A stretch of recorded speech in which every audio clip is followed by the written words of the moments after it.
Bonjour, merci de votre présence aujourd'hui pour ce dernier cours de la chaire d'innovation technologique Liliane Bettencourt de cette année.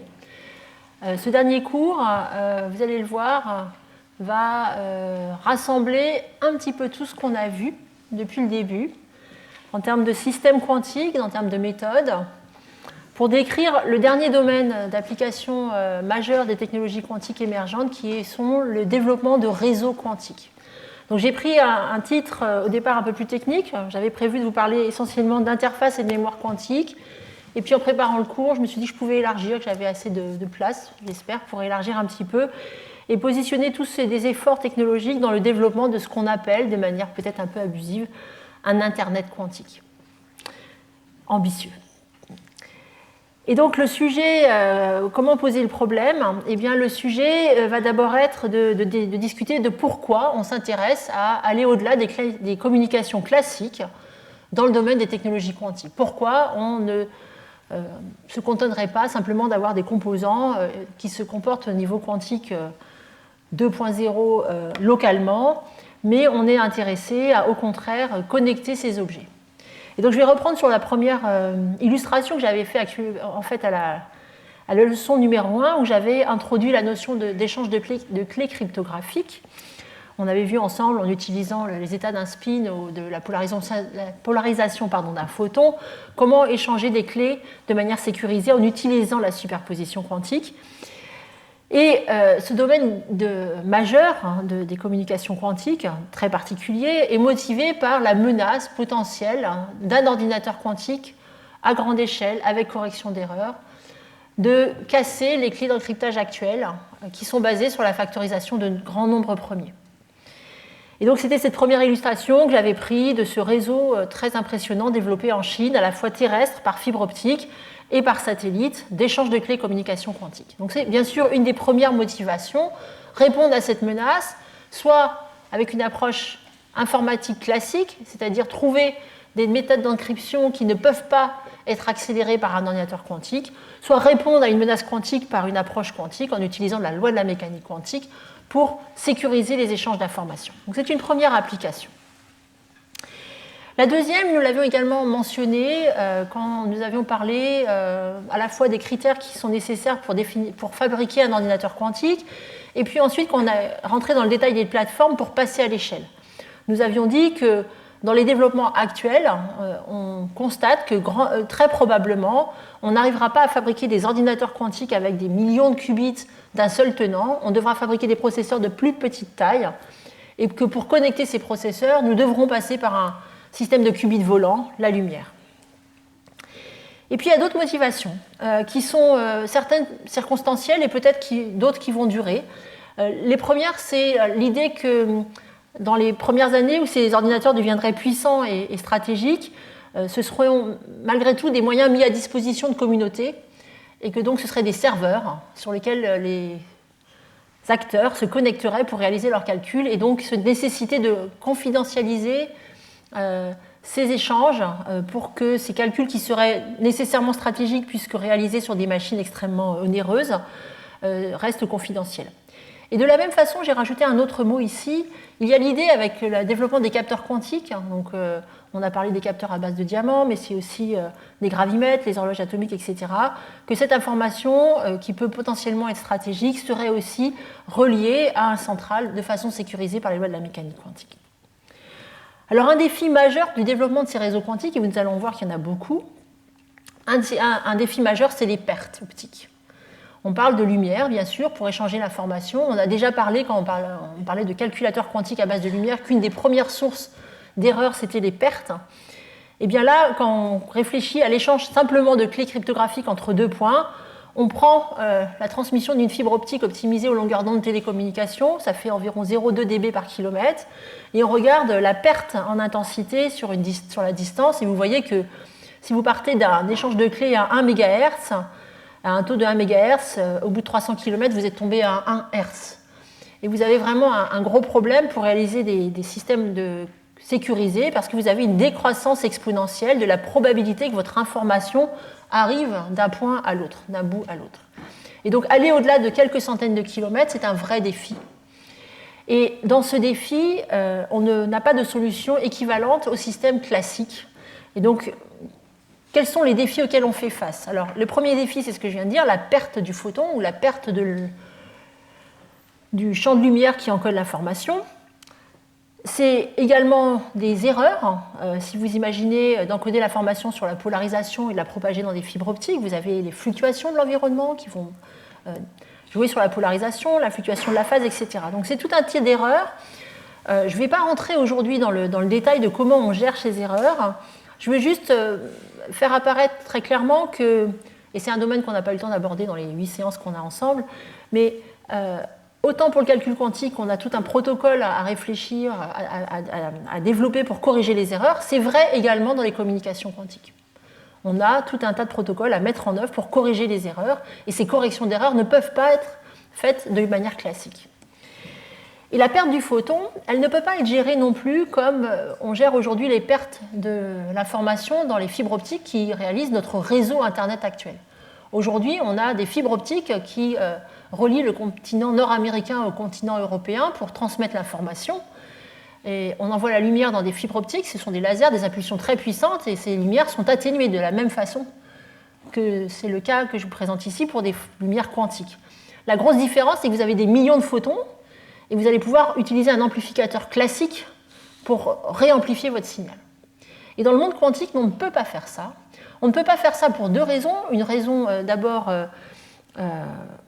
pratique, je dirais, c'est-à-dire que si on était capable de faire une amplification de cette façon-là, on introduirait énormément de bruit et d'erreurs. Et puis il y a une raison très fondamentale que je n'ai pas abordée pendant ce cours, que je me disais qu'il fallait quand même que je vous présente avant la fin de ces 8 leçons, qui est un théorème très fondamental, qui est un théorème de non-clonage. La mécanique quantique nous dit qu'il est impossible de faire une copie d'un système quantique arbitraire. Et on peut démontrer ce théorème en 4 lignes, comme je l'ai indiqué ici. Imaginons que j'ai un état quantique psi, et que j'essaye de trouver un système, une machine, qui est capable, à partir d'un état de vide, de la lumière, de créer une copie de mon état. Donc je pars de psi tensoriel 0, et j'ai mon opérateur qui représente ma machine, qui copierait psi sur l'état de départ, vide de départ. Pourquoi ça ne marche pas? Eh bien, imaginons maintenant que ma machine elle doit fonctionner quel que soit l'état quantique. Je vais pouvoir être capable de recopier n'importe quel état quantique. Je pars de deux états quantiques psi et phi différents. Les deux vont créer des copies, c'est-à-dire j'applique mon opérateur unitaire sur psi tensoriel 0 pour obtenir psi-psi, sur phi tensoriel 0 pour obtenir phi-phi. Et que se passe-t-il ensuite? Regardons un petit peu sur une des propriétés essentielles de cette machine qui doit être représentée par un opérateur qu'on appelle unitaire mathématiquement. Cet opérateur décrit le fait qu'on n'a aucune perte d'information. L'uniticité de cet opérateur décrit le fait qu'on n'a pas de perte d'information. Et la conséquence, c'est que ça conserve le produit scalaire. Alors si je prends le produit scalaire de départ, eh bien j'avais psi tensoriel 0, scalaire phi tensoriel 0. Donc 0 scalaire 0, ça fait 1. Et donc mon produit scalaire de départ, c'est psi scalaire phi. Alors qu'à l'arrivée, j'ai psi-psi scalaire phi-phi. Donc ça me fait psi scalaire phi au carré. Et donc si je veux conserver le produit scalaire, ça veut dire que je dois avoir cette relation qui est vérifiée, que le produit scalaire psi-phi est égal à son propre carré. Et donc ça, c'est une équation très simple à deux solutions. Soit psi scalaire phi égale 0, soit phi scalaire phi égale 1. Donc je ne peux créer un opérateur qui copie les états quantiques que si ces états quantiques soient identiques au départ, soit orthogonaux. Et donc ce théorème, cette version très simple de la démonstration du théorème de non-clonage nous impose une loi très forte de la mécanique quantique qui vous dit que vous n'allez pas pouvoir recopier un état quantique pour, de certaine façon, amplifier de manière quantique votre signal. Donc il va falloir trouver d'autres façons de s'affranchir des pertes au fur et à mesure de la distance par rapport à la façon dont nous le gérons de manière classique. Alors j'ai pris des dessins de cet article de revue de 2007 qui discute de diverses façons d'augmenter la distance. Alors, on part d'Alice et Bob, toujours on est dans un protocole d'échange de clés cryptographiques, et qu'y a-t-il ici? Eh bien, simplement un lien direct. Alice envoie ses photons vers Bob. Ici, on se dit, si j'ai une paire de photons intriqués, je vais pouvoir envoyer à partir d'un nœud central un photon à droite, un photon à gauche. je vais doubler la distance par rapport aux pertes. Ça, c'est bien. Déjà, on a gagné un facteur 2. Mais si je veux aller plus loin, eh bien, cet article discute de protocoles que nous allons voir aujourd'hui ensemble. Ici, vous voyez un protocole de téléportation. Ici, un protocole d'échange d'intrication. Et en gros, on arrive vers l'idée qu'on va devoir multiplier des nœuds. Alors, je vais prendre par exemple l'exemple de celui-là que nous allons regarder en détail. Vous voyez ici que j'ai pris 2 sources de photons intriqués. Et puis au milieu, je vais faire quelque chose de très spécial qu'on appelle une mesure de Bell, Bell State Measurement. Donc on va regarder ça en détail, mais le protocole qu'on va regarder, c'est celui-là. Imaginez que cette fois-ci, Alice et Bob vont avoir un photon d'une paire d'un côté et un photon de l'autre paire de l'autre, et au milieu, on va faire une opération pour augmenter la distance, transférer l'intrication de ce point-là à ce point-là pour partager la distance entre Alice et Bob. D'accord ? Donc on va regarder ça, ça s'appelle une mesure de Bell. Et donc c'est la première idée à laquelle on peut penser pour augmenter la distance d'échange de clés cryptographiques. Mais maintenant, si je fais un dessin très grossier et que j'imagine un réseau quantique très sophistiqué, dans lequel je vais avoir d'abord ce que j'appelle des nœuds finaux, c'est-à-dire à un endroit ici un ordinateur quantique, là ou là, ici un capteur quantique, ici une horloge quantique, ça va être les éléments de mon réseau que je vais vouloir coupler. Je vais les coupler par des canaux quantiques qui ont pour fonction de propager l'information, qui vont être soit des fibres optiques, soit des échanges par satellite. Et puis vous voyez que je suis obligée de mettre, puisque je viens de parler de problèmes de perte de probabilité au fur et à mesure de la distance, on va mettre des nœuds au milieu, là, en mauve, des répéteurs quantiques qui permettent d'augmenter la distance, qui permettent de connecter 2 objets avec un taux raisonnable. Donc ça, c'est les premiers 3 ingrédients. Maintenant, regardons ensemble un échantillon de machines que nous avons vues ensemble. Des ordinateurs quantiques à base de photons, des ordinateurs quantiques à base d'atomes ou d'ions, à base de qubits de spin dans le silicium, de qubits supraconducteurs, des capteurs à base de diamants magnétiques, des capteurs à base d'atomes froids qui mesurent la gravité, ou encore des horloges atomiques. Vous voyez qu'ici, si je veux relier tout ce monde-là à un réseau quantique, j'ai un problème qui est de transférer l'information de mon système local, un qubit à base d'ions, un qubit à base d'atomes, vers un photon. Donc on va devoir faire ce qu'on appelle des interfaces, transférer l'information du nœud, qui est un qubit de matière, à la lumière. Vous voyez que je ne l'ai pas mis ici pour le photon, puisque là on est déjà dans le régime qui permet de transférer l'information. Donc c'est un des avantages de la plateforme photonique. Et puis, eh bien, on va devoir regarder également les longueurs d'onde auxquelles fonctionnent tous ces systèmes. On regardera ça ensemble, mais dans les systèmes de communication classiques, soit les fibres optiques, soit l'atmosphère pour communiquer avec le satellite, il y a des fenêtres de forte transmission, puis il y a des fenêtres de forte absorption qu'on ne peut pas utiliser. Donc il faut se mettre à certaines longueurs d'onde précises. Et donc, quel que soit le système, pour la plupart des systèmes, il va en plus falloir convertir l'information quantique sans perdre l'information d'une longueur d'onde à une autre. Et puis enfin, je vous le montrerai rigoureusement, en fait, on ne va pas pouvoir simplement avoir des répéteurs quantiques simples, comme ce que je vais vous montrer au début, simplement photoniques. On va devoir en général ajouter d'autres ingrédients pour synchroniser tout ça. Et donc, ce sera des mémoires quantiques. Et puis ici, j'ai mis en vert une image que vous devez reconnaître du cours où on a parlé du calcul quantique photonique, qui représente des états où on a beaucoup de photons intriqués, qu'on va pouvoir utiliser aussi pour augmenter la distance de manière astucieuse, que je ne vais pas pouvoir aborder aujourd'hui. Donc ce sera le seul point dans cette carte d'objets que je ne vais pas expliquer aujourd'hui. Voilà, et donc cette vue d'ensemble me donne le menu de notre cours aujourd'hui. Je vais commencer par vous présenter ce qu'on appelle les primitives des répéteurs quantiques, c'est-à-dire les fonctions qu'on implémente, qu'on a besoin d'implémenter. Ce sera la mesure de Bell. Et ensuite, je vais vous expliquer comment on peut faire de la téléportation quantique et du transfert d'intrication. Ensuite, je vais vous présenter ces systèmes qu'on met au milieu du réseau pour répéter l'information, augmenter la distance, ces objets qui sont à l'interface entre des systèmes volants et des systèmes stationnaires, des mémoires quantiques ou des interfaces. Et je vais séparer en 2 catégories, des mémoires et des interfaces qui exploitent un seul qubit, et des mémoires et des mémoires quantiques qui utilisent des ensembles de qubits. On appelle ça des ondes de spin, et donc je vais vous décrire ce système qui est largement utilisé dans les mémoires quantiques. Ça me permettra ensuite d'aborder la dernière chose dont on a besoin, c'est la conversion de fréquence, comment on peut passer transporter l'information d'une fréquence à une autre en gardant l'information quantique, et ce qui me permettra enfin de vous montrer comment on peut effectivement distribuer l'information sur un réseau quantique. Je serai brève en m'appuyant sur le fait que vous aurez ensuite un magnifique séminaire du professeur Tracy Northrop, qui est spécialiste du domaine et qui développe des réseaux quantiques à base d'ions et de photons. Alors commençons par regarder ces primitives de répéteurs quantiques. Et pour ça, je vais commencer avec vous rappeler ces états intriqués particuliers que nous avions vus au cours numéro 2, qu'on appelle les états de Bell. Donc ce sont des états, alors j'ai pris un encodage de la formation en polarisation horizontale et verticale, et on a 4 états de Bell qui sont des états maximalement intriqués, qu'on appelle phi+, c'est l'état HH plus VV sur racine de 2, phi- HH moins VV sur racine de 2, psi plus HV plus VH sur racine de 2, et psi moins HV moins VH sur racine de 2. Je vous avais montré, c'est un slide que j'avais déjà montré au cours numéro 2, je vous avais montré comment on caractérise ces états avec les matrices densité ici, dans la base HH, HV, VH, VV. Alors je vais revenir un tout petit point sur comment on génère ces photons, parce que j'avais insisté sur la génération de photons uniques, mais je n'avais pas donné vraiment l'explication de comment, avec des systèmes qu'on a déjà regardés ensemble, des systèmes non linéaires et des systèmes à base de boîtes quantiques, on peut générer des photons intriqués. Donc je reviens sur ça brièvement.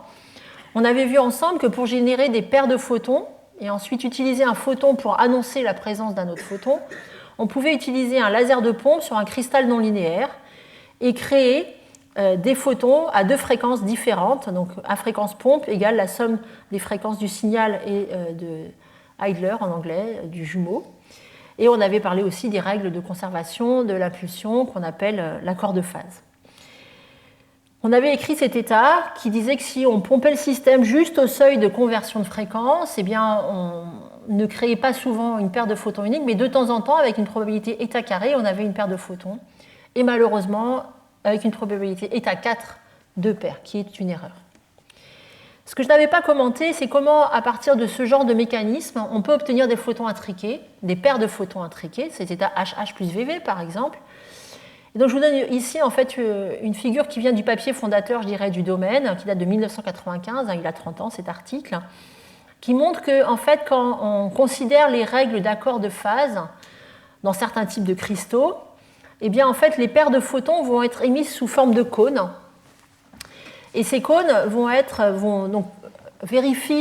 ces cônes apparaissent parce qu'on a des matériaux biréfringents et vérifient ces règles de conservation de l'énergie et de conservation de l'impulsion, et vous donnent lieu comme ceci à deux cônes, un en polarisation H et l'autre en polarisation V.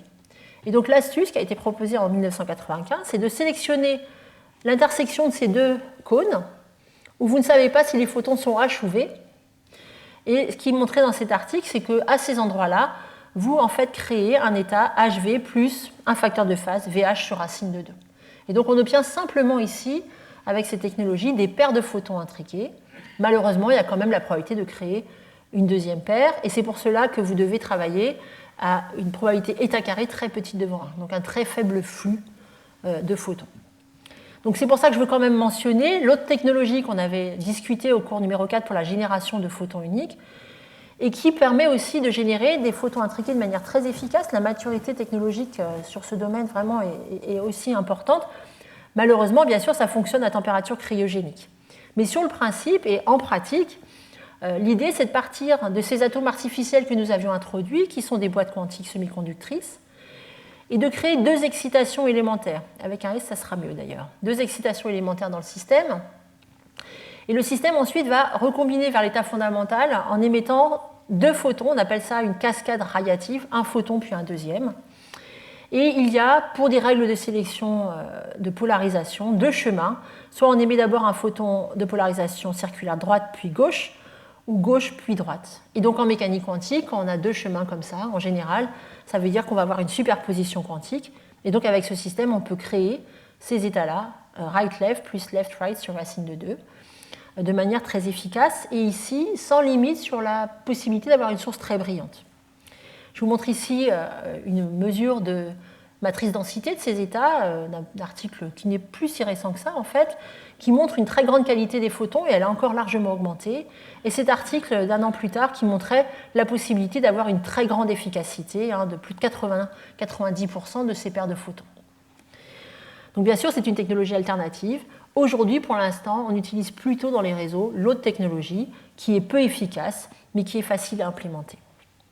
Alors à partir de ces états de Bell, on a besoin d'un outil qu'on appelle la mesure de Bell, qui découle de ce que nous avions vu à la leçon numéro 5, quand on avait discuté de comment d'intriquer les photons, en envoyant 2 photons sur un cube séparateur. Alors une mesure de Bell, je dirais que sa définition, c'est de faire une mesure sur 2 qubits, dans une base d'états de Bell, c'est ces 4 états dont je vous ai parlé, pour connaître l'état dans lequel les 2 photons étaient. C'est une mesure pour obtenir une information a posteriori en faisant une mesure. Et donc je vais prendre un état à 2 photons arbitraire, n'importe quel état écrit sous la forme alpha H plus bêta HV plus bêta VH plus delta VV.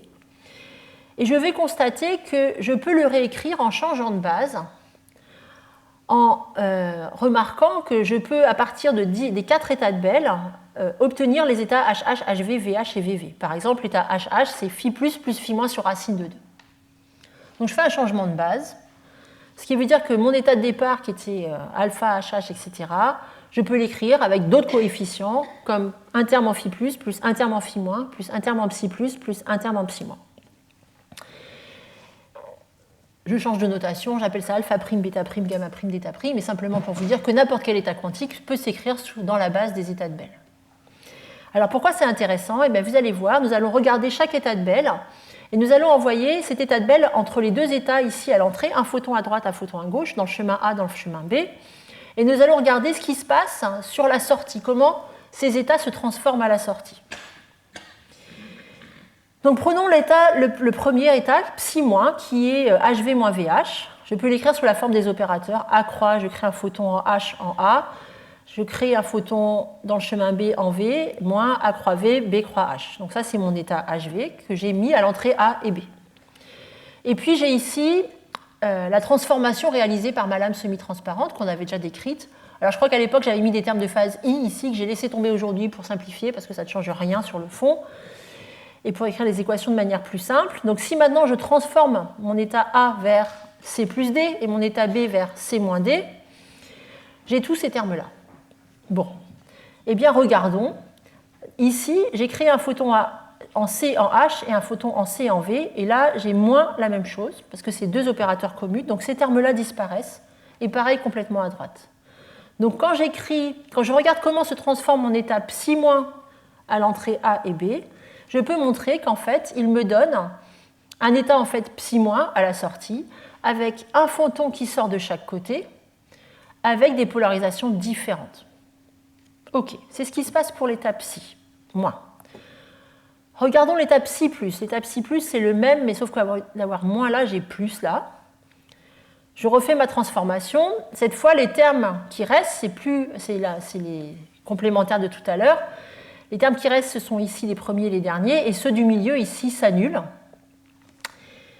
Ce qui me donne que l'état psi- à la sortie va me donner, en réalité, une superposition quantique de 2 photons qui sortent en C, avec des polarisations différentes, et 2 photons qui sortent en D, avec 2 polarisations différentes. Donc, sortie sur le même chemin, polarisation orthogonale. Et puis maintenant, il me reste les états phi plus et phi-. J'ai arrêté d'écrire le calcul. Vous me faites confiance. Cette fois, on part de HH plus ou moins VV. Et quand on fait la transformation, eh bien là, on a des termes beaucoup moins sympathiques. Vous allez voir pourquoi je trouve que c'est moins sympathique. Parce que les 2 photons sortent du même côté avec la même polarisation, soit en V, soit en H, soit en D, et soit en C, soit en D, soit en H. Donc ils sortent avec la même polarisation, avec le même chemin. Et ça ne m'aide pas à savoir, à discriminer les états.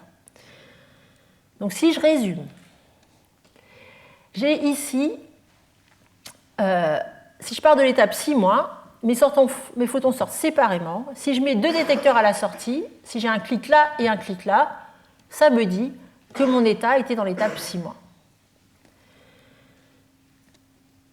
Si je pars de psi plus, la transformation me dit que mes photons vont sortir ensemble, soit en C, et en C et en D, mais avec deux polarisations différentes. Alors avec ce dispositif-là, je ne suis pas capable de discriminer, mais si à la sortie, je mets un cube polarisant séparateur, qui va séparer les deux polarisations en H en V ici sur le chemin C, ou en H en V ici sur le chemin D, et bien maintenant, je vais pouvoir savoir si mon état était dans l'état psi+. Ça veut dire que j'ai eu un double clic ici et ici, en C, H et V, ou un double clic ici, ici, en D, H et V. Et donc si j'ai ces doubles clics-là à gauche ou à droite, je sais que mon état était dans l'état psi+. Et puis le dernier cas, eh bien là, il n'y a rien à faire, les photons sortent ensemble du même endroit, je ne suis pas capable de discriminer. Donc ce genre de mesure de Bell, où ici j'ai un petit peu amélioré le dispositif pour avoir 3 séparateurs de faisceaux et 4 détecteurs, me permet de dire a posteriori si mon système quantique était dans un état de Bell de différents types, soit psi+, soit psi-. Alors, ça paraît un petit peu fastidieux tout ça, mais vous allez voir, c'est très utile. Et je vais l'illustrer avec la fameuse téléportation quantique, qui n'est pas du tout celle de la science-fiction. Vous allez voir, c'est simplement un transfert d'informations, où le protocole est le suivant, et on va utiliser une mesure de Bell.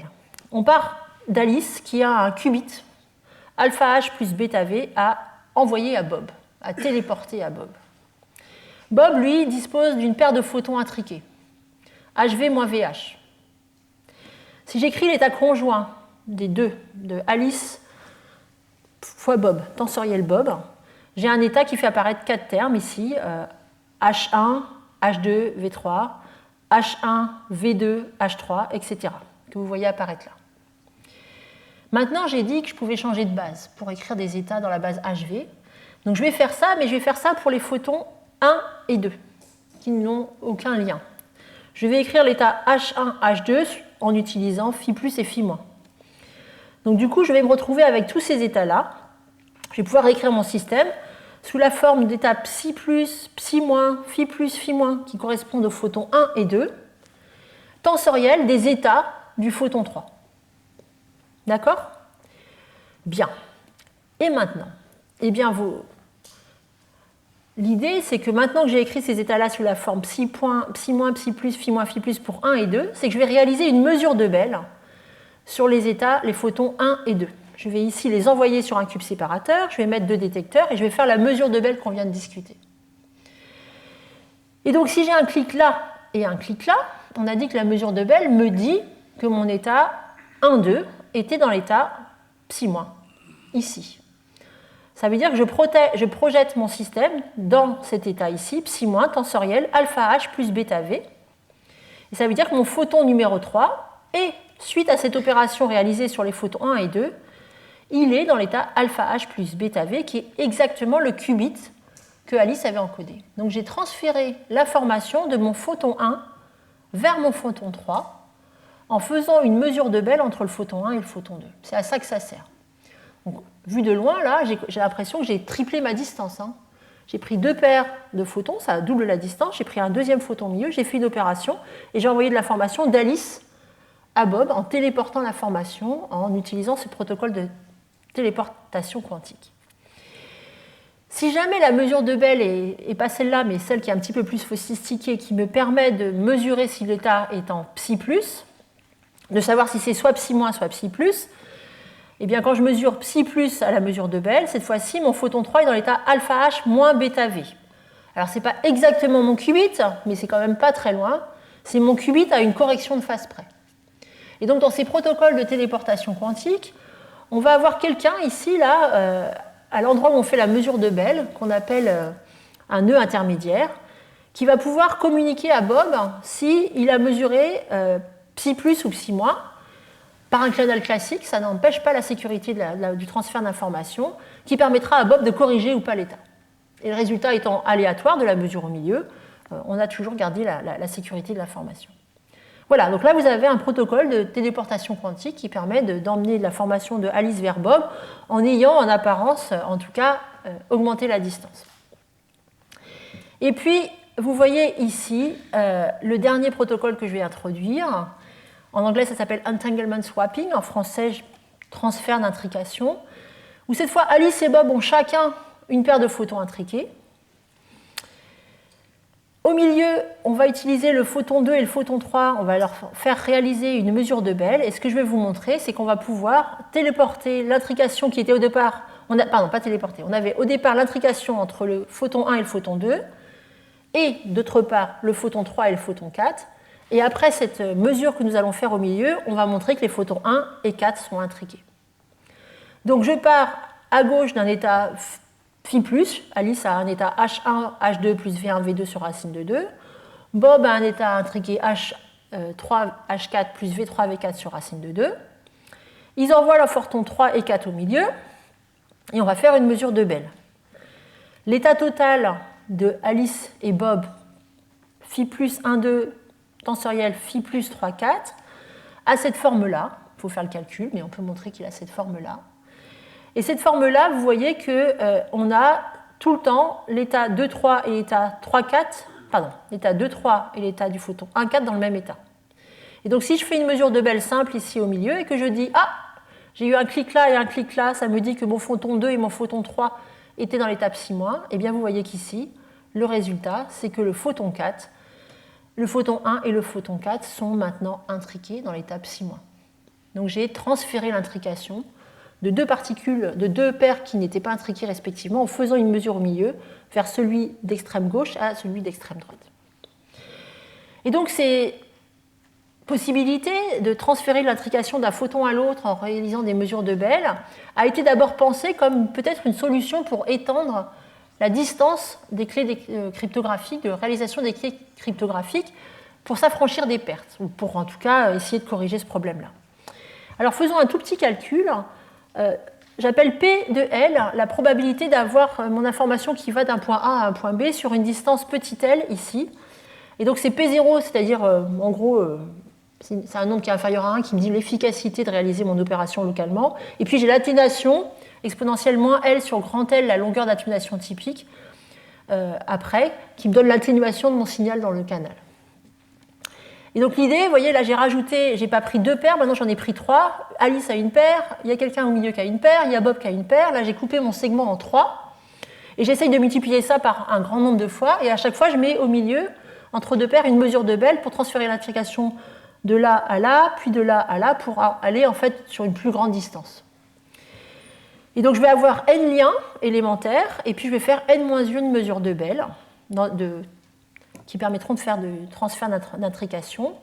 Et donc la probabilité d'avoir un succès de bout en bout, ça va être quelque chose qui va être proportionnel à la probabilité sur chaque segment de transférer l'information puissance n, fois la probabilité que la mesure de Bell marche, puissance n-1. Alors déjà, la mesure de Bell, on a dit qu'on pouvait discriminer 2 états sur 4. Donc son taux de succès est toujours inférieur à 1,5. Donc ça se passe mal. 1,5 puissance n-1, ça ne va pas très bien. Et puis ensuite, quand l'autre terme, j'ai découpé mon segment en morceaux, L sur N, mais je le multiplie à la puissance N, donc finalement mon facteur exponentiel ici il revient, je l'ai à nouveau, mais en plus j'ai les pertes que j'ai à chaque nœud, localement, sur la probabilité de succès qui est P0. Donc en fait ça ne marche pas du tout, mais alors pas du tout, c'est-à-dire si vous essayez de faire ça comme ça, d'augmenter la distance, vous avez un problème de synchronisation qui fait que vous essayez de tout faire en même temps, et la probabilité d'essayer de tout faire en même temps, elle décroît exponentiellement. Et donc c'est une façon de vous montrer qu'en fait on ne peut pas faire comme ça, on doit d'une certaine façon stocker l'information quelque part pour que non pas tout réussisse en même temps, mais qu'à chaque fois qu'un nœud fonctionne, je garde l'information et ensuite j'additionne tout ça pour réaliser mon transfert d'intrication sur une longue distance.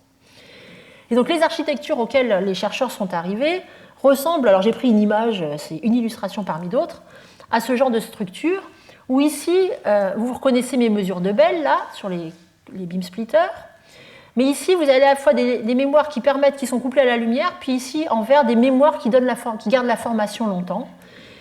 Et donc le système va, en fait, agir de manière successive, comme je vous l'ai montré, mais pas de manière synchrone, et pas seulement avec des photons, mais en stockant l'information sur des mémoires localement pour augmenter la probabilité.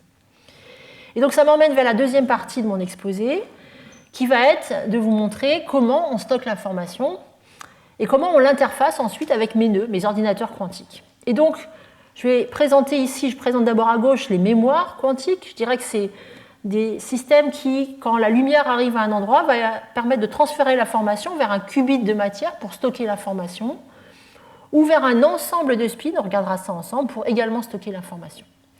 Et puis on a aussi besoin d'interfaces quantiques pour aller des atomes, des ions, des boîtes quantiques, des qubits supraconducteurs, qui sont des qubits stationnaires, vers des qubits volants. On a deux façons de le faire, je dirais. Soit un transfert direct de l'information de l'un à l'autre, ou en intriquant les deux. Et tout ça avec une diversité de systèmes qui est phénoménale, comme je vous ai montré, puisqu'on a énormément de systèmes qui permettent à la fois de faire des calculs, des capteurs, des horloges, etc. Et que nous avons tous vus, hein, je vous ai mis des images de tout ce qu'on a vu depuis le début du cours. Et donc, je dirais que dans les fonctions recherchées, notamment pour les interfaces quantiques, je décrirais cette interface quantique très simple comme j'ai une information, un qubit alpha 0 plus bêta sur mon spin, mon système à deux niveaux, et je vais le transférer sur mon qubit volant, alpha 0 plus bêta 1. Je vais vous montrer un exemple de ça, mais en fait, ce n'est pas l'approche qui est la plus utilisée. L'approche qu'on va le plus rechercher, ça va être d'intriquer l'état d'un qubit stationnaire et d'un qubit volant, créer un état de Bell, 0, 0 plus 1, 1 sur racine de 2, entre le qubit stationnaire et le qubit volant, de sorte qu'on pourra téléporter n'importe quelle information en utilisant ces états de Bell. Et puis de manière symétrique, pour les interfaces avec un seul qubit, il s'agira d'envoyer un qubit volant, l'information d'un qubit volant, et la stocker par exemple dans un qubit stationnaire. Et je vais vous montrer des exemples de ça. Quelles sont les métriques pour caractériser ces interfaces ? La première, ça va être la fidélité. Est-ce que mon information est transférée de manière fidèle du qubit volant au qubit stationnaire et vice-versa, ou est-ce que mon intrication est aussi très maximale ? Le deuxième point, c'est l'efficacité. Et là, je reviens sur ce qu'on a discuté quand on a développé des sources de photons uniques. On a dit qu'on pouvait prendre un système à deux niveaux, lui donner de l'énergie, il nous la rendait sous forme de photons. Et on avait expliqué que ces photons étaient émis dans toutes les directions de l'espace et que pour résoudre le problème, on plaçait l'atome entre deux miroirs pour accélérer son émission dans une direction donnée, forcer l'atome à émettre dans une direction donnée et récupérer de très manière efficace le photon. Eh bien, pour faire des interfaces quantiques, c'est la même chose. On a besoin que l'information qui va être transférée de l'atome vers le photon soit collectée de manière efficace. Et donc ça, c'est la deuxième chose, c'est l'efficacité. Donc en général, on va avoir besoin de mettre une cavité optique autour de notre qubit qui encode l'information pour récupérer l'information envoyée au photon. Et puis la dernière condition, c'est que les photons soient indiscernables, comme on l'avait vu pour le calcul quantique, pour faire des opérations quantiques. Ici, en fait, quand je vous ai décrit les mesures de Bell, je me suis placée dans un formalisme qui est exactement le même que celui que je vous avais décrit, pour montrer que quand on envoyait deux photons sur une lame semi-transparente et qu'ils étaient identiques, ils sortaient ensemble de chaque côté. Tout ce que j'ai écrit tout à l'heure pour expliquer les mesures de Bell, c'est exactement dans ce formalisme-là. Et donc ça fait l'hypothèse que les photons sont absolument identiques. Donc il nous faut ces trois conditions-là. Alors je vous donne un premier exemple de transfert d'informations directes qu'on a réalisé récemment. Je vous le montre parce qu'il est très simple, avec nos systèmes à boîte quantique. Quand on envoie un laser sur notre système à deux niveaux que constitue l'atome artificiel, on a vu ensemble qu'on pouvait faire des oscillations de Rabi pour emmener le système dans une superposition de l'état fondamental et de l'état excité. C'est comme ça qu'on manipule notre qubit. Là, je reviens au cours numéro 1, où on a expliqué comment on fait passer le spin dans une superposition spin-up et spin-down.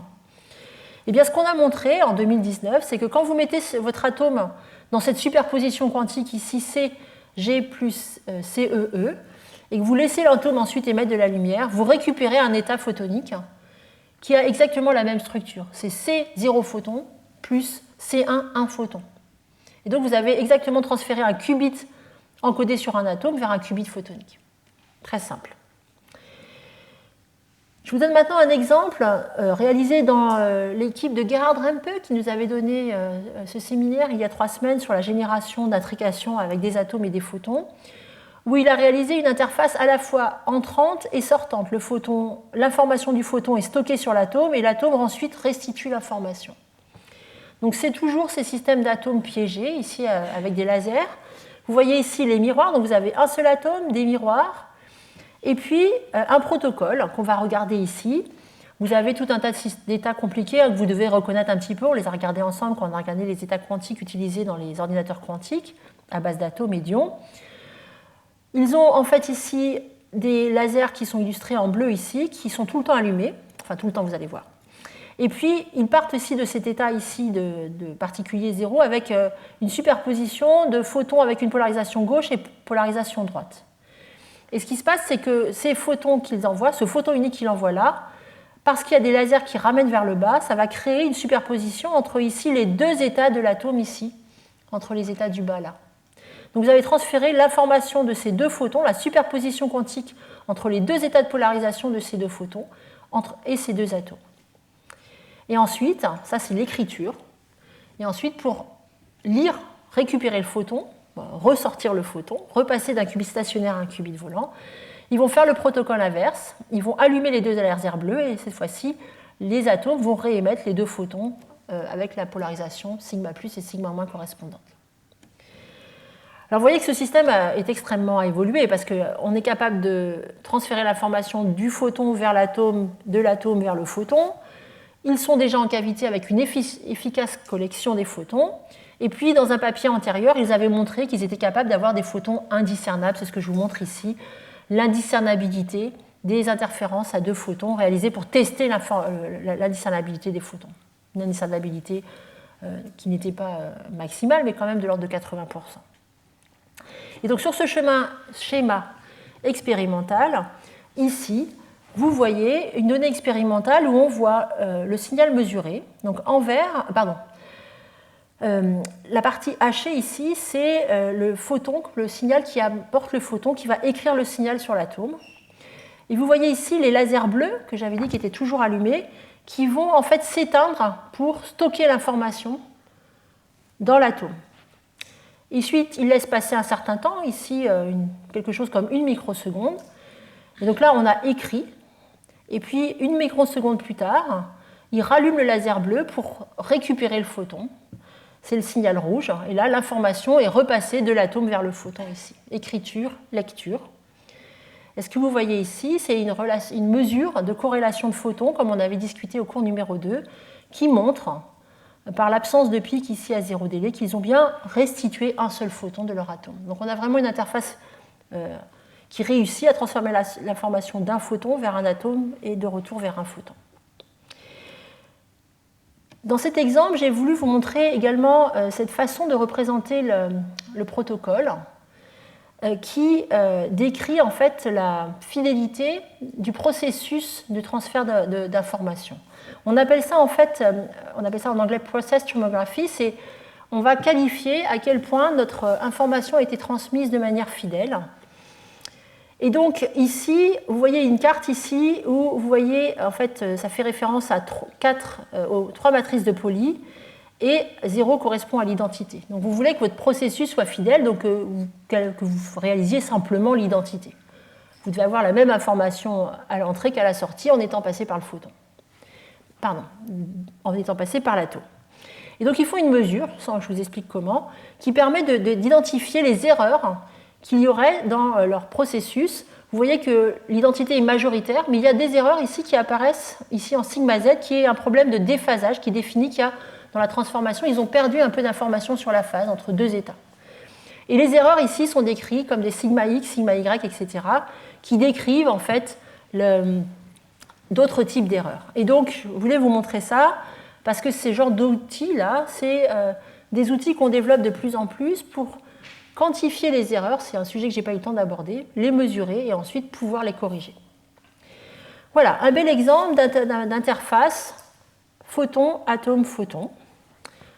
Pas d'intrication ici. Les prochaines interfaces qui nous intéressent, ce sont celles, vous allez voir pourquoi à la fin, qui intriquent le qubit de matière et le qubit volant. Et alors là, j'ai repris un slide qu'on avait déjà vu ensemble, parce qu'on a déjà vu ça plusieurs fois, donc notamment avec nos boîtes quantiques, et puis également avec le professeur Gerhard Rempe. On avait montré qu'il était facile, en fait, dans certains systèmes, de créer une intrication entre le spin et le photon. Donc pour mémoire, on a ici une boîte quantique semi-conductrice dans laquelle on a piégé un électron. L'électron peut avoir soit un spin qui pointe vers le haut, soit un spin qui pointe vers le bas.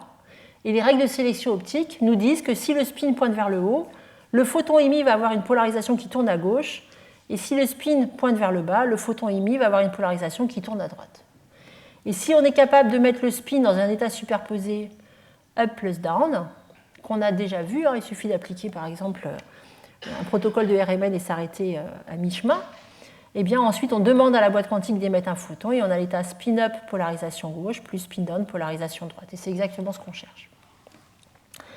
Ce que je n'avais pas mentionné à l'époque, c'est qu'on peut faire ça donc avec aussi un qubit unique en cavité et avec une indiscernabilité des photons qui est nécessaire pour faire des mesures de Bell, qui est très bonne, au-delà de 80 à 90%.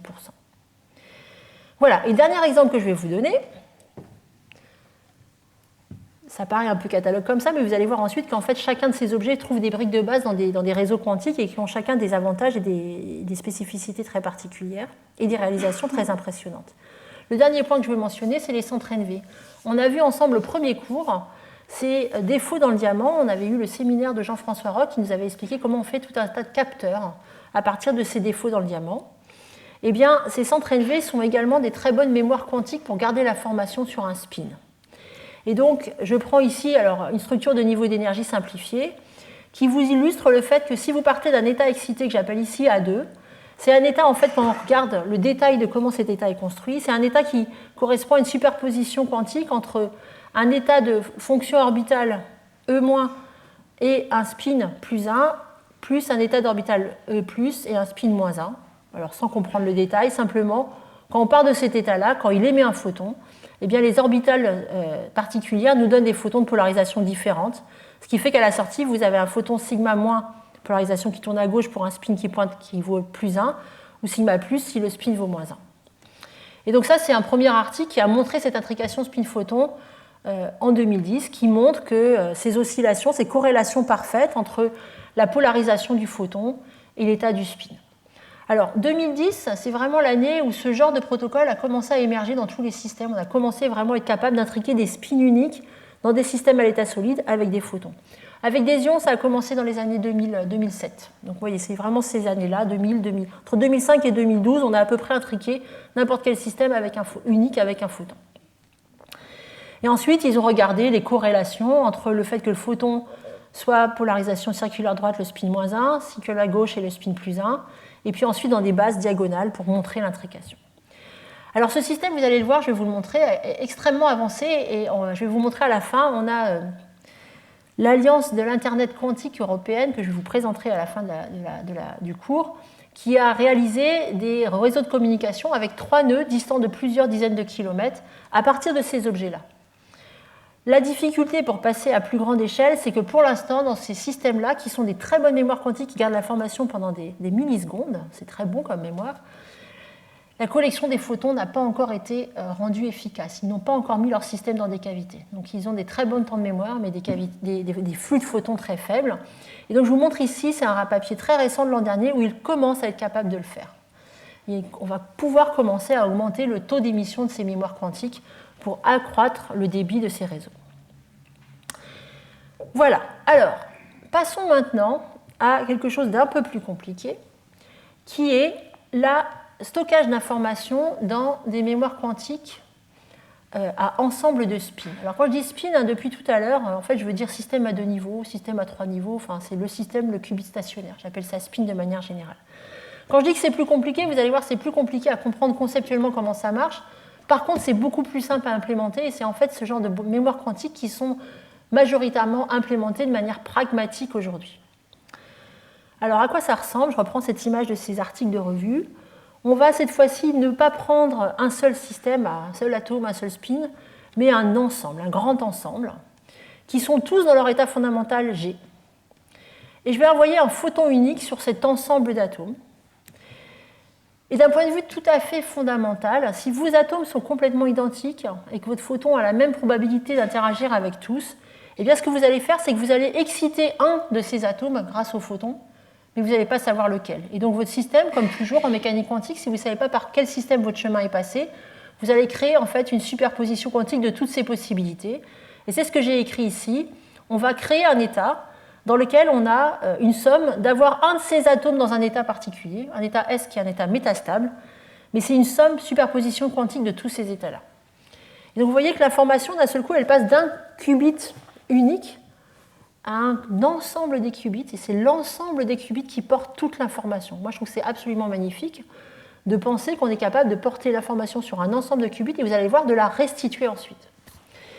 Alors c'est ça qu'on appelle une onde de spin, parce qu'en fait c'est la combinaison, vous voyez ici il y a des facteurs de phase, qui permet d'encoder l'information, de porter l'information d'un qubit de photon à ces ensembles d'atomes. Et puis de manière symétrique ensuite, cette onde de spin, si on redonne de la lumière, elle va restituer un photon. Alors les systèmes qu'on utilise sont indiqués ici. Quand j'appelle ça un ensemble d'états, en fait on va utiliser un grand nombre d'atomes, de systèmes qu'on appelle en lambda. C'est notre jargon pour dire qu'on a 2 états en bas et un état en haut. Ça fait la lettre lambda.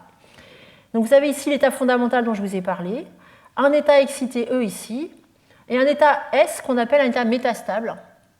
Et on va utiliser pour faire ça un laser très intense ici entre cet état-là et on n'est pas à résonance avec l'état excité. Vous allez voir tout le jeu, c'est de ne pas avoir d'absorption. On ne veut pas créer d'absorption, on veut emmener l'information sans emmener de perte de l'énergie. Parce que quand j'absorbe, je perds de l'énergie d'un système et je le transfère sur l'autre.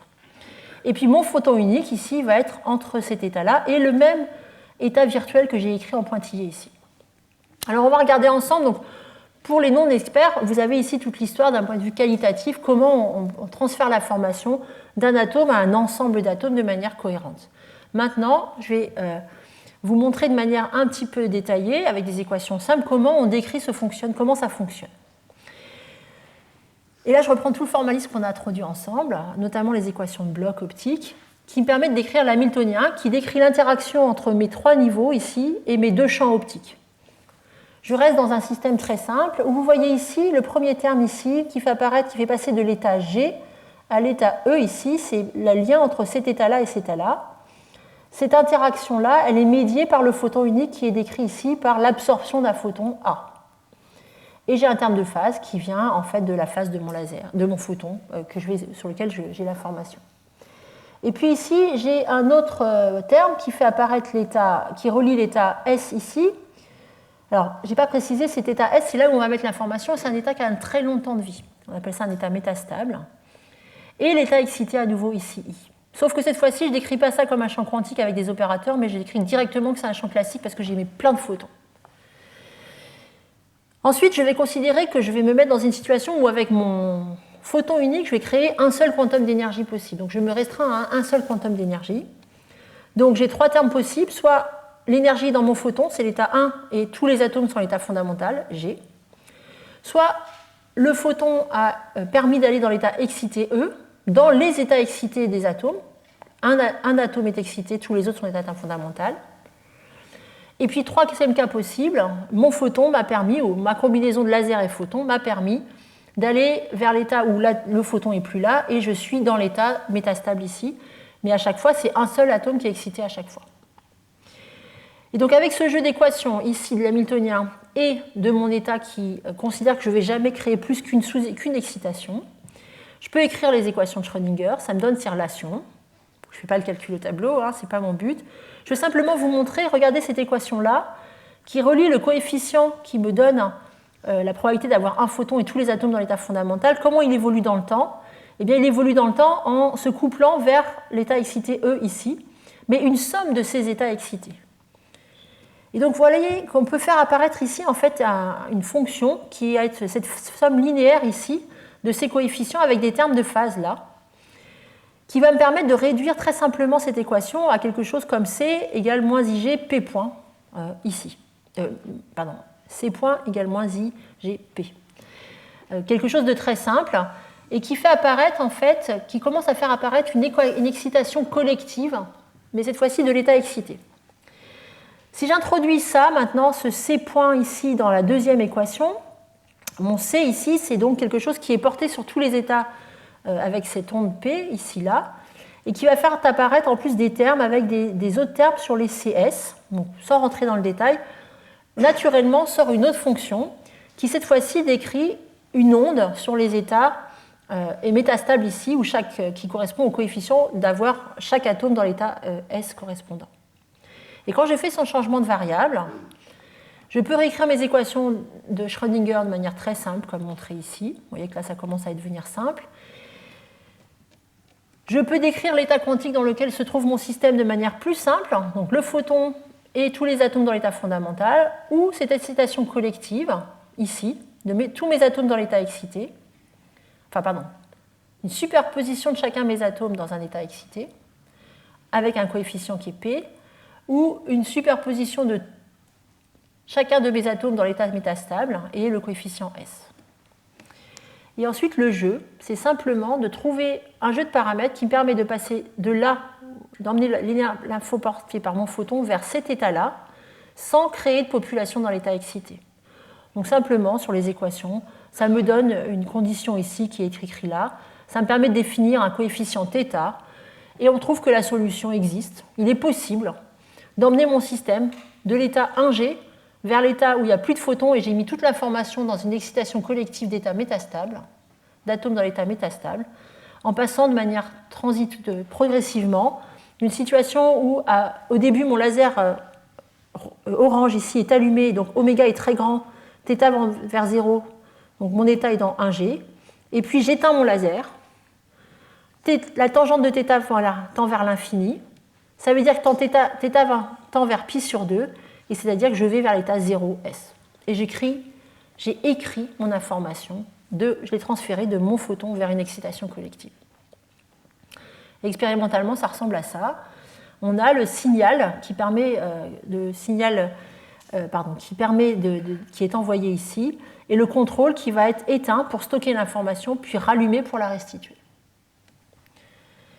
Voilà, alors ce genre de protocoles ont été démontrés il y a longtemps, 25 ans, sur des ensembles d'atomes de rubidium, par exemple, que vous voyez ici, avec des systèmes, comme je vous l'ai montré, entre deux états, un système lambda avec deux états fondamentaux, deux lasers, et ici, vous voyez en fait le processus, vous voyez en pointillé en haut, le laser qui permet d'écrire, et puis qu'on éteint et qu'on allume. Là, j'ai écrit l'information, et ici, vous voyez, 200 microsecondes plus tard, je la récupère sous forme d'un photon. Alors vous voyez qu'entre le moment où j'écris et le moment où je récupère, là je n'ai pas quelque chose de 100% efficace. J'ai perdu en intensité de mon signal, donc il y a beaucoup de travail, au-delà de transférer l'information de manière fidèle, pour ne pas perdre l'information simplement. Ce genre de processus ont été développés de manière très intense dans nombreux matériaux, des atomes qui ne sont pas forcément froids, des nuages d'atomes, mais aussi sont de plus en plus miniaturisés. Alors vous voyez ici une réalisation récente dans un cristal, dans un guide d'onde. Donc en fait l'objet qui fait la mémoire quantique est ici. C'est une puce en verre dans laquelle on a dopé avec des atomes de terre rare. Les atomes de terre rare constituent une assemblée d'atomes qui vont permettre d'avoir ce système en lambda. Et tout ça est intégré sur une petite puce en verre. Et vous voyez ici, vous avez une source de photons unique ici, là, Spontaneous Parametric Down Conversion. On détecte le signal jumeau et le signal est envoyé sur cette mémoire quantique. Et alors, ce qu'il y a de spectaculaire dans ce genre de réalisation, c'est que non seulement maintenant c'est miniaturisé, c'est dans un système à l'état solide à température ambiante sans faisceau laser pour piéger les atomes, quoi que ce soit, donc on est vraiment sur un truc hyper, compatible avec une miniaturisation. Mais en plus, ils utilisent des atomes artificiels à l'état solide. Et ces atomes artificiels, comme ils sont dans une matrice de verre, ils ressentent tous un environnement différent. Et c'est ce qui est représenté ici, en fait, ils ont tous des fréquences différentes. Et donc vous avez en fait pas un ensemble d'atomes, mais vous avez n ensemble d'atomes. Et à chaque fréquence, vous avez assez d'atomes pour stocker une information. Et donc ils peuvent multiplexer. C'est une mémoire quantique qui va pouvoir stocker de l'information à différentes fréquences, ce qui nous rapproche énormément du domaine du multiplexage des fréquences dans les technologies d'information classiques qui permettent d'augmenter très sensiblement le débit de l'information. Donc c'est ce que vous voyez ici. C'est une mémoire quantique qui marche à un grand nombre de fréquences et qui permettent de stocker de l'information ainsi. Voilà, donc vous avez ce genre de mémoire. Et puis comme nous sommes dans la chaire d'innovation technologique, je voulais vous présenter également cette mémoire quantique à base d'atomes de césium développée au laboratoire Kastler-Brossel dans le groupe de Julien Laura, qui est maintenant devenu un objet commercial, commercialisé par la start-up WeLink, qui est basé sur un nuage d'atomes de césium, qui sont des atomes qui sont utilisés pour les horloges atomiques, dans lequel ils vont venir stocker et retrouver des photons de manière avec une efficacité très importante. Je suis désolée, je ne connais pas les derniers chiffres. La publication que j'ai prise ici, qui date de 2018, était aux alentours de 60%, mais je crois que les chiffres ont largement augmenté depuis. 85%, me dit-on. Voilà, alors, on a regardé ensemble des mémoires et des systèmes quantiques avec un seul atome ou avec des ensembles. Avantages et inconvénients. Eh bien, d'un côté, vous avez les systèmes qui utilisent un qubit unique pour stocker l'information ou la renvoyer. C'est magnifique. Ça vous permet de faire un contrôle individuel absolument à l'extrême. De faire du calcul local, c'est ce qui vous permet de faire une interface naturelle entre un qubit pour un ordinateur quantique et un photon. Mais malheureusement, cela demande des prouesses technologiques assez admirables, de mettre votre atome dans une cavité pour que vous ayez une très bonne interface. Et puis, mettre tout ça en œuvre, c'est extrêmement complexe. Vous avez vu, on est en train d'accumuler tout ce qu'on a raconté les semaines dernières pour réussir à faire ça. De l'autre côté, vous avez des ensembles qui permettent de stocker l'information. L'avantage, c'est que ça fonctionne en espace libre, c'est-à-dire que vous n'avez pas besoin de faire de structures photoniques particulières, etc.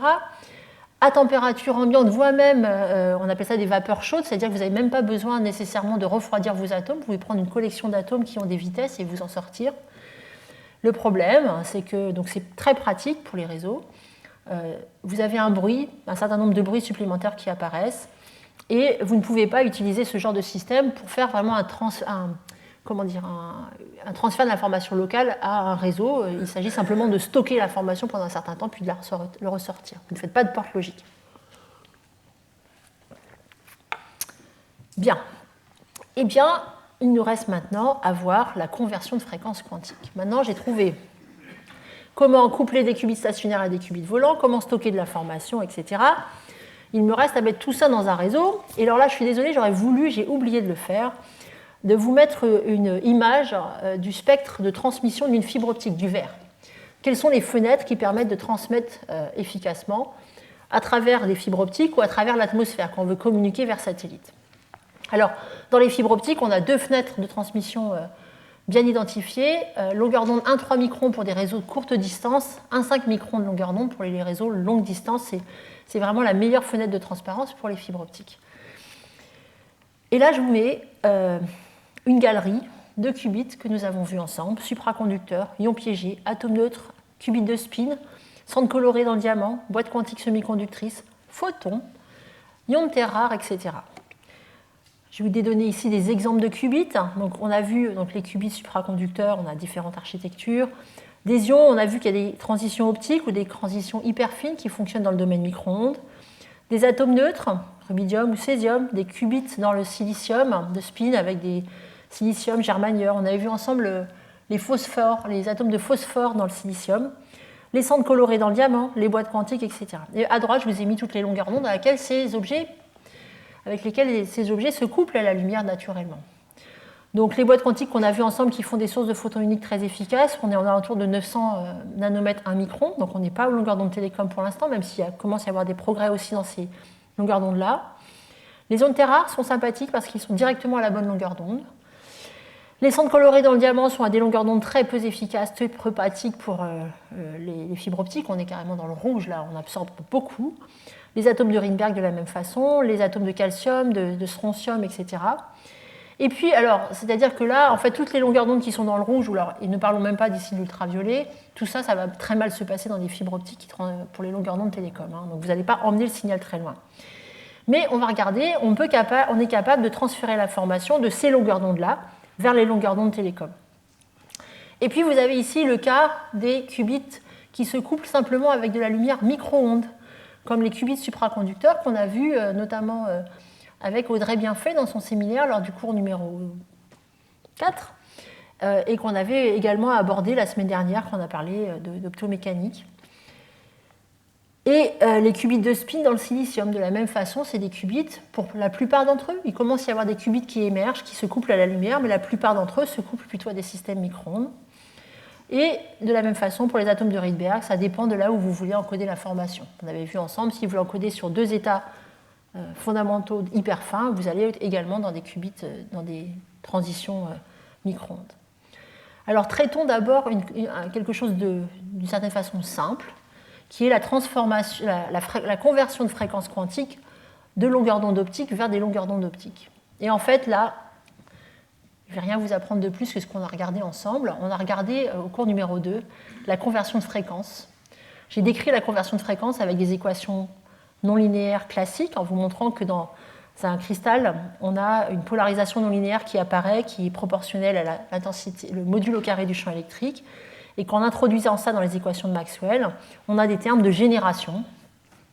Et si on part, par exemple, de 2 fréquences oméga 1 et oméga 2, eh bien, en regardant ce terme de polarisation non linéaire, on voit apparaître des termes de génération de seconde harmonique, qui sont 2 fois oméga 1, 2 fois oméga 2, de somme de fréquences, oméga 1 plus oméga 2, ou de différence de fréquences. Donc je vous ai déjà donné tout le formalisme. La vraie différence, c'est qu'aujourd'hui, je vous dis, pour faire de la conversion de fréquences quantiques, je vais mettre un laser pompe, vous l'avez vu, j'ai mis une grosse flèche, vous allez voir, il est très intense, et un petit photon, un état de Fock à 1 photon ici. Et ce laser de pompe, très intense, va me permettre de transformer cet état à un photon à une autre longueur d'onde. C'est ce qui est fait dans cet article de 2020 du groupe d'Arain Weilfurter à l'université de LMU de Munich, avec des atomes de rubidium. Vous avez ici un atome du rubidium, un plié G. Il n'y a pas de cavité optique ici. Et en fait, ils font même de l'intrication. C'est-à-dire que vous voyez les états de cet atome de rubidium. Ils vont utiliser une excitation qui va donner un état intriqué entre 2 photons de polarisation circulaire gauche, circulaire droite, et 2 états hyper fins de l'état fondamental. Et cet atome donc émet ces photons rouges qui sont dans un état intriqué avec l'état de l'atome. Et ils vont ensuite emmener ces photons ici, soit pour mesurer qu'il y a vraiment un photon, soit ici vers un dispositif de conversion de fréquence. Donc vous avez le photon rouge qui arrive là, qui va arriver dans cet interféromètre de Sagnac ici, et un laser de pompe à 1 micron 6 de longueur d'onde. Et à la sortie, si vous faites le calcul de la somme de la différence de fréquence, eh bien on récupère un photon à 1,522 nanomètres. Et ensuite, ils peuvent vérifier qu'ils ont effectivement un photon. Donc, ils vont envoyer leur photon sur un cube séparateur et faire des corrélations ici pour regarder l'intrication des photons, etc., etc. Alors, je vous montre ici, c'est un des groupes leaders de la conversion de fréquences au niveau international. L'efficacité de conversion, alors external, ça veut dire de bout en bout, on peut tout considérer. La probabilité de transférer un photon à une longueur d'onde et l'envoyer à une autre longueur d'onde est dans cette publication qui a 5 ans de 57%. Je crois que les chiffres les plus récents sont autour de entre 65 et 70. On a gagné presque 10% depuis.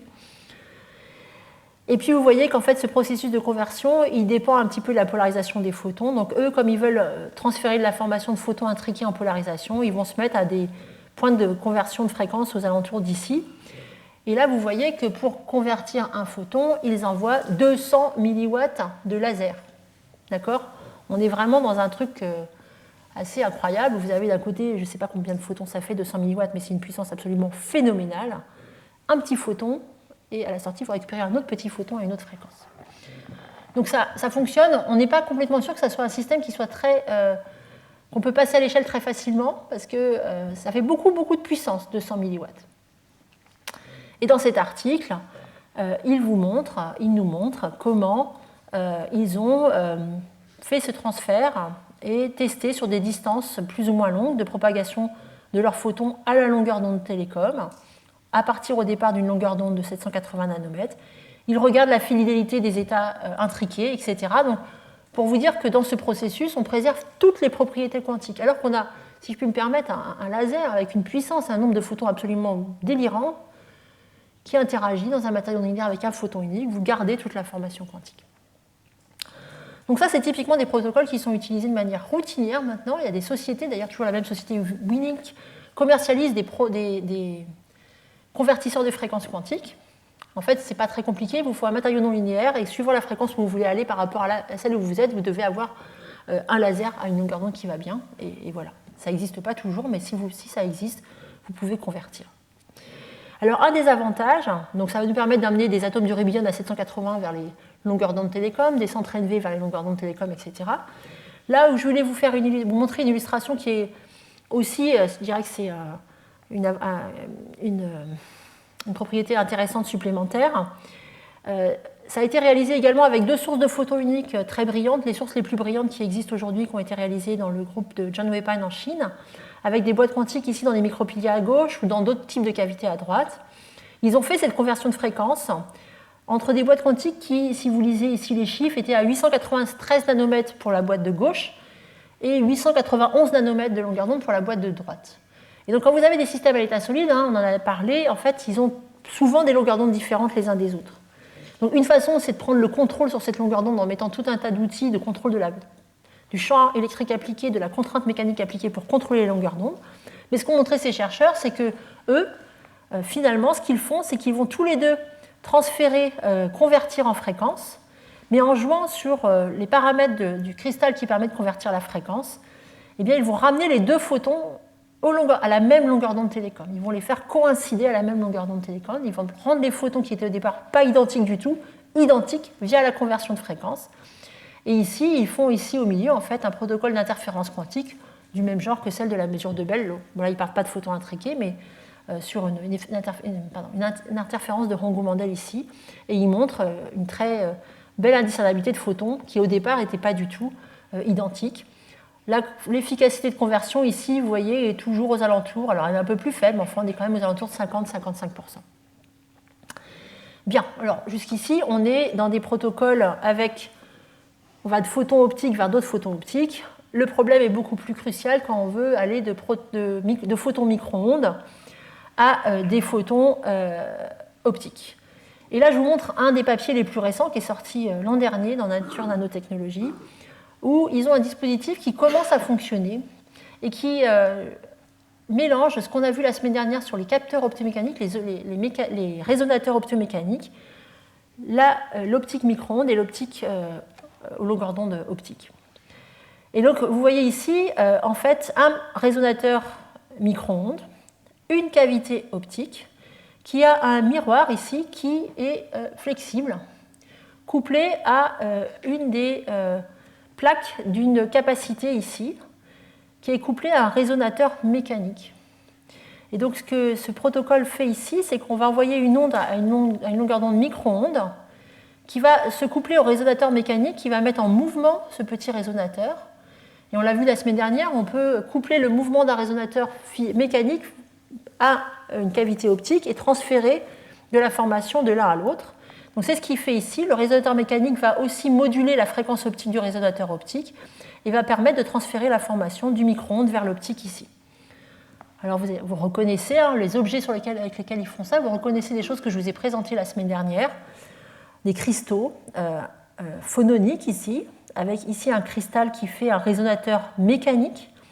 Ce qu'ils ont fait dans cette publication, c'est qu'ils ont découplé sur la puce sur laquelle ils font tout ça, le résonateur mécanique du résonateur optique, parce que vous avez des problèmes d'échauffement par la partie optique. La partie optique apporte beaucoup d'énergie, alors que la partie micro-ondes a besoin d'avoir très très peu d'énergie, puisqu'on est dans des domaines de fréquences extrêmement différents. Et ce résonateur mécanique est couplé à un résonateur micro-ondes. Alors on voit ici la puce, où ils ont physiquement séparé les fibres optiques qui sont couplées au résonateur optique du résonateur micro-ondes, et au milieu on a, vous voyez, vous reconnaissez ces guides d'ondes qui font à la fois un résonateur mécanique et un résonateur optique couplé. Et vous voyez ici les spectres de bruit que je vous avais présentés qui montrent les résonances mécaniques qui sont aux fréquences de 5 GHz, donc une longueur d'onde micro-ondes qui peut être intéressante pour un qubit supraconducteur et qui va convertir vers un qubit photonique. Vous voyez ici des courbes d'efficacité externe. Alors on n'est pas du tout à 60%, on est au maximum aux alentours de 10%. Et puis à gauche, ils regardent le bruit qu'ils ajoutent dans leur conversion de fréquence, parce que pour l'instant, c'est vraiment, je dirais, les premières expériences concluantes dans ce genre de domaine. On ajoute beaucoup de bruit pour l'instant. Et donc pour rester dans la zone grisée où on ajoute assez peu de bruit, en fait, ils disent dans l'article que duction, on parle de transduction plutôt que de conversion de fréquence, parce qu'on change complètement de domaine de fréquence, et quantique, avec une efficacité dans une gamme d'efficacité de 2 à 3%. Ce qui est déjà un tour de force, hein, parce qu'il y a quelques années, on était plutôt à la dixième de pourcent ou au centième de pourcent. Donc ça commence à venir. Et maintenant que je vous ai donné toutes ces briques de base, dans les 10 dernières minutes, je vais vous montrer comment les chercheurs commencent à faire des réseaux quantiques en mettant tout ça ensemble. Alors, on est sur des réseaux élémentaires. On est loin de réaliser le réseau que je vous ai dessiné de manière fictive au début. Hein. Alors juste pour se rappeler, pour l'instant j'avais transféré l'information d'un photon à un autre photon en utilisant du transfert d'intrication. Maintenant que je sais intriquer un ion avec un photon à gauche par exemple et un autre ion avec un photon à droite, je sais les mettre dans des états de Bell. Eh bien, je peux prendre le photon qui est intriqué avec un spin à gauche et l'autre à droite, je peux les prendre et les envoyer ici pour bien sûr réaliser une mesure de Bell. En faisant cette mesure de Bell, j'ai toujours les mêmes écritures en termes d'état, sauf que tout à l'heure c'était photon-photon, maintenant c'est 2, 3, c'est 2 photons, et 1, 4, c'est 2 atomes, 2 ions, 2 spins. Et donc je fais une mesure de Bell, et qui me dit, si j'ai 2 clics là, que je viens de mettre l'ion de droite et l'ion de gauche dans l'état intriqué ψ-. Et c'est comme ça que je vais pouvoir intriquer 2 systèmes quantiques physiques à distance. Et c'est vraiment le début, la brique de base dont on a besoin pour commencer à étendre la puissance de calcul entre plusieurs calculateurs quantiques. Alors, ce genre de système, je vous montre une autre réalisation. Ça a été fait, par exemple, ici avec 2 ions piégés, dans cet article de 2012, avec 2 ions qui sont intriqués avec un photon, un à droite, un à gauche, une mesure de Bell ici au milieu. Et puis, il a fallu travailler très très dur pour que le photon émis par le piège de droite et le photon émis par le piège de gauche soient absolument identiques. Et là, ce que vous voyez, c'est le profil temporel des photons. Il faut les rendre absolument identiques. C'est énormément de conditions pour que ça fonctionne. Et donc, ils ont montré un chiffre qui est quand même très spectaculaire d'intrication de 2 atomes dans des états de Bell avec une fidélité de plus de 80%. Là où c'est moins impressionnant, c'est que ça arrive une fois toutes les 100 secondes. Parce qu'il n'y avait pas de cavité dans ces systèmes à l'époque. Je vous montre ici une autre réalisation, cette fois avec des défauts dans le diamant. Donc on passe dans des systèmes à l'état solide. 2 systèmes qui étaient au départ à 3 mètres, et je vais vous montrer dans le 3-4 diapositives qu'ils ont fait ça maintenant sur des dizaines de kilomètres. 2 atomes de diamant. Alors là, je vous le mentionne parce que c'est intéressant de connaître cette nuance. Il est aussi possible, jusqu'à présent, j'ai toujours intriqué le spin avec un photon, par exemple, qui tourne à droite, puis l'autre spin avec un photon qui tourne à gauche. En fait, ici, dans ces protocoles, ils ont des états intriqués entre le spin qui pointe vers le haut, un photon, et le spin qui pointe vers le bas, pas de photon. Donc, ils encodent l'information sur l'absence de photon. Et c'est comme ça des deux côtés. Quand j'écris maintenant l'état aux 2 systèmes, j'ai des états avec les 2 spins qui pointent vers le haut, 2 photons, un à gauche, un à droite, un spin qui pointe vers le haut, l'autre pointe vers le bas, et un photon à gauche ou un photon à droite, ou les 2 spins qui pointent vers le bas et 0 photon. Et donc là, en fait, on a ce qu'on appelle, sans rentrer dans le détail, on a aussi des protocoles qui sont basés sur des mesures de Bell à 1 photon, au lieu de faire des mesures de Bell à 2 photons. Et juste, je ne vais pas vous lire ça, en fait, ce que je voudrais vous faire juste comprendre, c'est que ici, en fait, ce qui va se passer, c'est que chaque atome va envoyer un photon ou pas. Et vous avez un détecteur à la sortie de votre cube séparateur, et si les photons sont identiques, vous allez avoir un photon qui va être détecté soit d'un côté, soit de l'autre, mais vous ne savez pas s'il vient de droite ou de gauche. Et comme vous ne savez pas s'il vient de droite ou de gauche, eh bien, en fait, vous allez intriquer le spin de gauche et le spin de droite. C'est votre incapacité à dire d'où vient le photon qui va permettre d'intriquer les photons. Alors, ce genre de protocoles sont intéressants parce qu'au lieu de faire des mesures à 2 photons, vous faites des mesures à 1 photon, donc le débit est meilleur. Si la transmission de votre canal est moins bonne, c'est la transmission simplement qui intervient et pas la transmission au carré. Et donc, vous voyez ici une réalisation en 2013 avec des fidélités de l'entour de 80%. Et alors là, une intrication toutes les 10 minutes. Voilà, alors j'arrive au bout de cette présentation et je voulais, pour vous donner une vision de ce qui se passe aujourd'hui, et on rentre vraiment dans quelque chose de massif en termes d'effort international dans le développement de réseaux quantiques, j'ai pris cette image de la cartographie des partenaires au niveau européen qui travaille à développer ce qu'on appelle l'Internet quantique au niveau européen, le Quantum Internet Alliance, où vous voyez que vous avez des partenaires à la fois industriels et académiques partout en Europe, des gens qui travaillent sur les cryostats, les lasers, les systèmes à base d'ions, d'atomes, de centres NV, etc. Et Tracy Northrop, que j'ai invité pour le séminaire ensuite, fait partie des acteurs majeurs de cette alliance pour créer l'Internet quantique. Et donc je vous présente ici, dans les quelques minutes qui restent, cette carte qui montre une réalisation du groupe de Ronald Hansen aux Pays-Bas, où vous voyez qu'ils ont fait un réseau quantique avec 3 nœuds. Vous avez un centre NV ici à Delft, un autre centre NV ici 10 km plus loin à La Hague, et la mesure de Bell ici au milieu, quelque part, entre les deux, à 15 km d'un point et à 10 km de l'autre. Et vous voyez qu'on passe par des réseaux de fibres optiques qui sont dessinés ici, qui sont des réseaux urbains, ce qui rajoute énormément de complexité parce qu'elles sont soumises à la vibration du métro, du train qui passe, de la lumière qui pollue, etc. Et donc ils arrivent maintenant à faire ce genre de démonstration. Je voulais vous montrer aussi ce dispositif qui va encore un petit peu plus loin, qui va de plus en plus vers la partie compacte, industrialisée des mémoires quantiques. Donc c'est réalisé par le groupe de Wolfgang Tittel, toujours aux Pays-Bas, où ils sont capables de vraiment multiplexer un grand nombre de longueurs d'onde dans une mémoire quantique ici. Donc on voit aussi une belle réalisation qui combine des systèmes de sources, des peignes de fréquences à des mémoires quantiques multimodes. Et puis je voulais absolument vous montrer cette image-là, parce que je la trouve absolument bluffante. Cette réalisation réalisée à Innsbruck, où vous voyez en haut une cavité. Et puis ici, vous devez reconnaître la petite chaîne d'ions que je vous ai montrée pour faire un ordinateur quantique à base d'ions, une chaîne linéaire pour faire du calcul quantique. Et donc ils amènent les ions les uns après les autres dans la cavité, ils les déplacent, toc toc toc. Et quand l'ion est dans la cavité, ils vont lui faire émettre un photon qui va être intriqué et qui va sortir très efficacement par la cavité. Et donc vous avez ici une chaîne de 10 photons, chacun étant intriqué avec leurs ions respectifs. Et c'est la première étape pour commencer à passer à l'échelle sur du calcul quantique. On avait vu ensemble que les processeurs à base d'ions avaient une difficulté majeure pour passer à l'échelle, qui était le fait que pour faire les portes logiques, ils utilisent des modes de vibration et que l'espace de ces modes est saturé.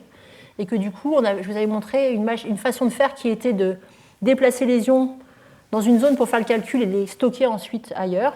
Eh bien, une autre approche, c'est de coupler des processeurs de taille finie, tous avec la lumière, pour intriquer tous ces photons vers un autre processeur et étendre l'intrication sur 2 processeurs quantiques à plus de qubits.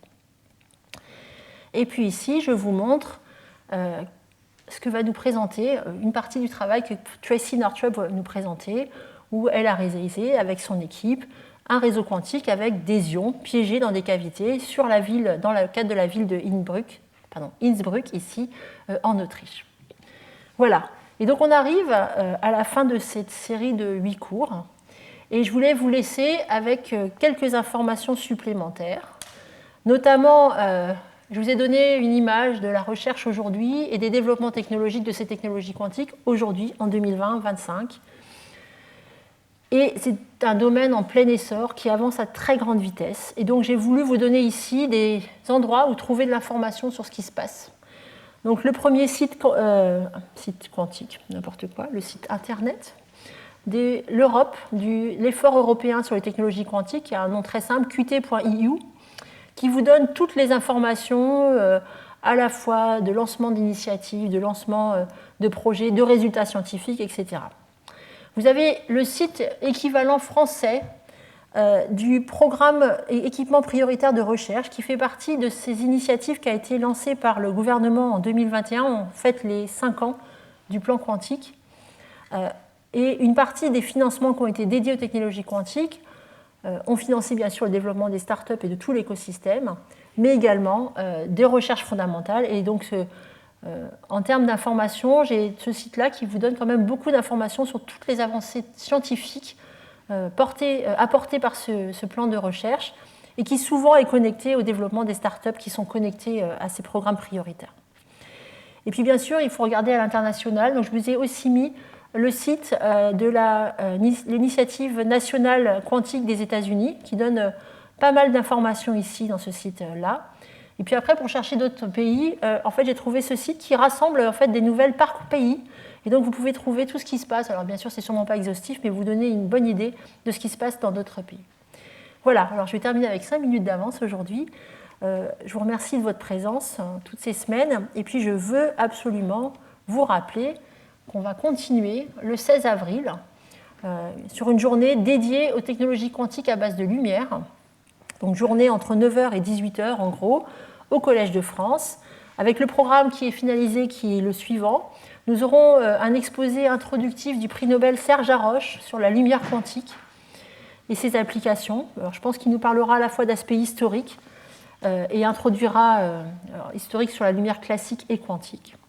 Ensuite, nous aurons un exposé du professeur Christine Silberhorn, qui est une spécialiste de la photonique quantique intégrée à l'université de Paderborn en Allemagne. Ensuite, j'ai invité le professeur Antoine Heyman du laboratoire Kastler-Brossel, qui va nous parler de comment utiliser la lumière quantique pour accroître notre sensibilité à la détection d'ondes gravitationnelles. J'insiste, toutes ces technologies quantiques nous ouvrent de nouvelles voies d'explication à la fois industrielles, mais énormément également en termes de sciences fondamentales. Et je pense que c'est un très bel exemple. Pause déjeuner. Après déjeuner, j'ai invité le professeur Alexia Ofev, qui est une pionnière dans le domaine de l'énergétique quantique et qui a lancé une initiative internationale pour réfléchir au coût énergétique des technologies quantiques. Et en particulier, puisqu'elle est spécialiste de l'optique quantique, elle nous proposera une perspective sur l'énergétique dans les processus quantiques élémentaires en informatique, en photonique quantique. Ensuite, nous aurons le professeur Hugues de Ringmatten, qui est un spécialiste des mémoires quantiques, dont je vous ai présenté quelques travaux vus de très loin, et des réseaux, et qui est un acteur également majeur de l'Alliance Internet quantique. Il me manque une oratrice, je suis absolument désolée, il me manque une oratrice, je corrigerai ça, américaine, qui vient d'un des groupes absolument leaders au niveau mondial de la capacité de détecter la lumière quantique, un photon à la fois, ou plusieurs photons à la fois. Et puis, nous aurons deux exposés de Anaïs Dréau, qui est spécialiste de développement de centres de qubits dans le silicium. Alors, on a parlé que le silicium, c'était quand même un matériau roi pour l'électronique actuelle. Si on arrive à faire tout ce que je vous ai présenté ici, avoir des qubits à la fois stationnaires, couplés à la lumière, etc., dans le silicium, il y a un potentiel énorme.